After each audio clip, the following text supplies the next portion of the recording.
Moving on to a group of guys that could go on to strike that pose when you consider that this award went to Toby Gerhart, the Doak Walker Award last season for the best running back. Gerhart finishing second in the Heisman Trophy race. John Clay is there. His Wisconsin Badgers, 40 rushing touchdowns this season, a Badgers team record. Kendall Hunter, injured last season, no 100-yard games, bounces back with 9 100-yard games this season. And LaMichael James of the Oregon Ducks, the nation's leading rusher and the leader of the #1 team in the nation. Dave, you look at John Clay. He's missed 2 straight games with a knee injury. You look at the overall numbers. Why do you think he's still on this list? Well, he's got 10 straight 100-yard games. He plays behind the best offensive line in college football. I mean, everybody looks good behind that. But I tell you what, 30 games he went without breaking 100 yards against Ohio State. He did in a big-time moment. But he's the hammer. He's the typical Wisconsin big running back. Play on the left side of the 10. Play to the 5. Touchdown, Wisconsin. John Clay blows through it.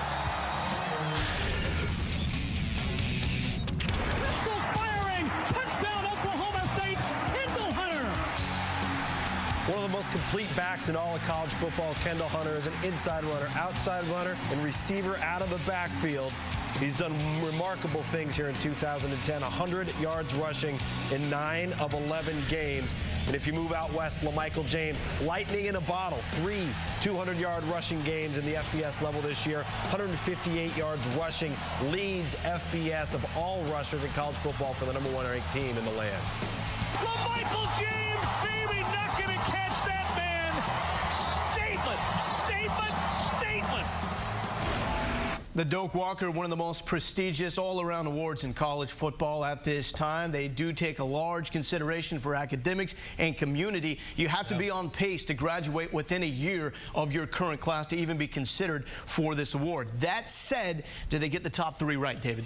Well, I think you could argue with the top 3, and I think John Clay, when you look at what he's been able to do, I think he's got 2 backs in the backfield that can do the same thing that he can do. But how about a guy like Marcus Lattimore, who's came on the scene and just destroyed it? I mean, Daniel Thomas has done a good job. I think there's some other guys you could probably put on the list. I don't have a big gripe, but there's definitely some guys that you say across the college football that did their job and did it effectively. Yeah, and right now, due to injuries, John Clay is running 3rd team for Wisconsin. I would look for Marcus Lattimore to possibly be in here, regardless of the fact that he's a true freshman. He's maybe had the most impactful season for his respective team, because we haven't seen a drop-off from Wisconsin with John Clay being off the field, but we've seen a significant drop-off when Marcus Lattimore is not in the mix for South Carolina. That would be the only name that I was maybe concerned with wasn't a finalist. And occasionally, the guys that benefit from the work in the trenches, the Doak Walker top running back, that is? James, LaMichael James. No need to say anything else. You look at what he's done this year. It's been outstanding. Yeah, LaMichael James for me as well. He's been lightning in a bottle all year long.